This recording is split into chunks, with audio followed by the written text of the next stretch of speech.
Hello everybody, Jackson here with the Wall Squad. Today we'll be talking about crypto, specifically Bitcoin in the beginning, just because Bitcoin is trading at such a low valuation. You can see right here, $20,000 for a single Bitcoin. Now, 4.5 years earlier, it was trading for the same exact price, $20,000. This was December of 2017. Now, what we know is after 4.5 years, Bitcoin hasn't appreciated a single bit. Well, of course, through the valleys and the peaks, it has a lot actually, from 3,000 to 60, almost $70,000. But now Bitcoin is trading at a third of what it was just over a year ago. 4.5 years earlier, trading at the exact same price. So crypto has failed a lot of expectations. Looking here, of course, in 2017, Bitcoin hit $20,000. Did not hit $20,000 until December of 2020, and then we're hitting it once again about 2.5 years later, June 2022. Now, during the middle of that, you can see Bitcoin hit $69,000 as well as 30, which seemed low at the time. But just in the last year, Bitcoin has gone from 38 to 69 to 20.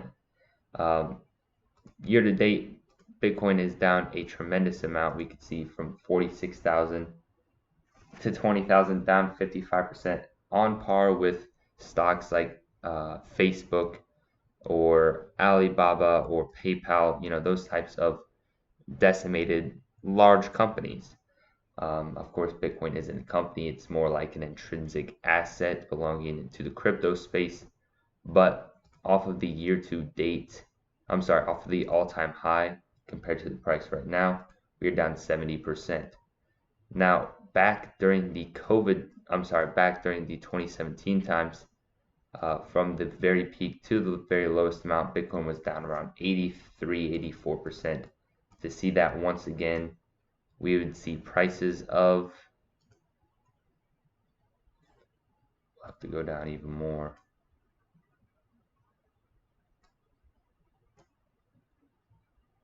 84% or so.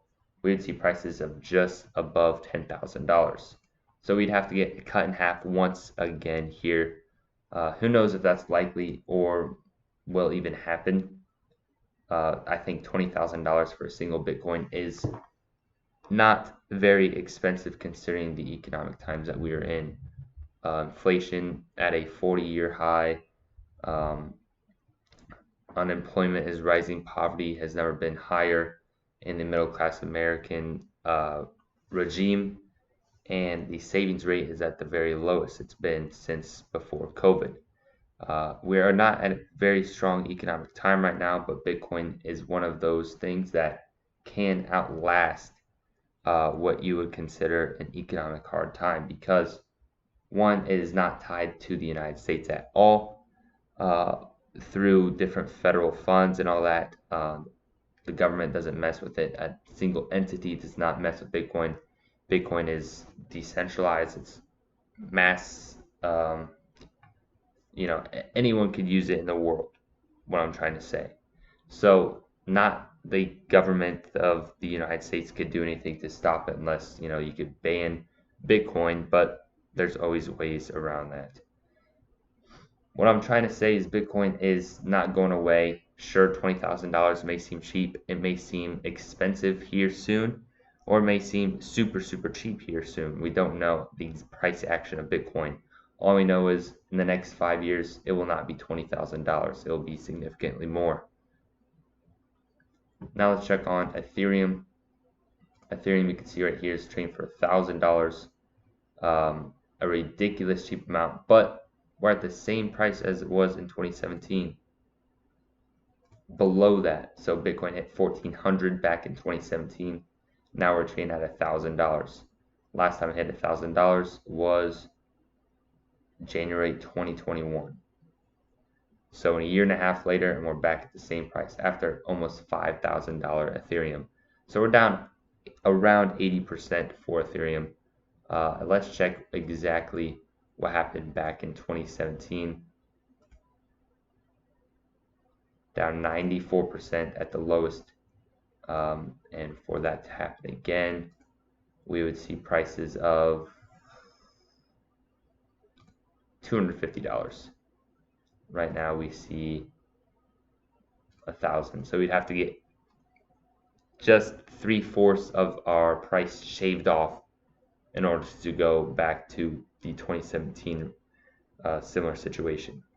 Do I think that will happen? No, but there is always possibility in crypto. We would never have imagined Ethereum to be at $1,000 in 2022.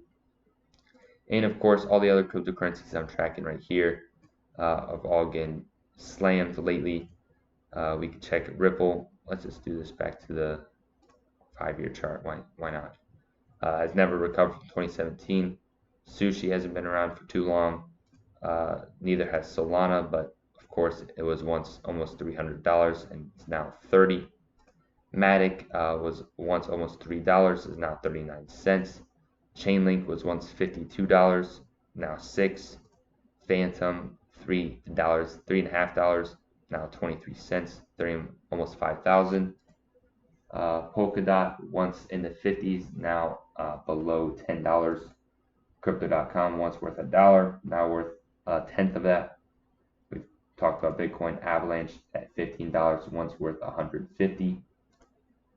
Cardano once $3, now worth less than a half of a dollar, and Aave once worth $600, now worth $50. So we could see Avalanche down 90%. That's essentially what we're looking at here. A lot of these other ones, Chainlink down around 90%, Solana a little less than 90%, Sushi Swap definitely more than 90%, 22 to 1.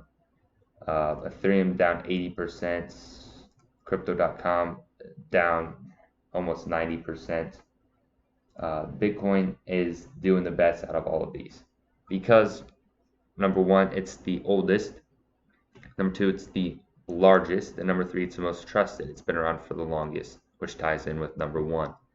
All these others are more skeptical, more risky because some organizations run them or some individuals have a controlling interest and stuff like that. It's the 2021, 2022 crypto world brought a lot more speculation into the space, but I do believe that Bitcoin and Ethereum at least will prevail. We'll see. The prices, of course, they could keep going down. That'd be greater for us in the long term, but over the long term, we do know the prices will go up, and eventually these coins will recover. Bitcoin and Ethereum, I'm safe to say that those will. Can't say about the others because there's more speculation there, right? They've been around for a long time, less than Bitcoin and Ethereum. So let me know what you think of the crypto world right now. It's a hard space to be in and a hard space to have optimism in, but I'd love to hear what you have to think. Thank you for watching, and until next time.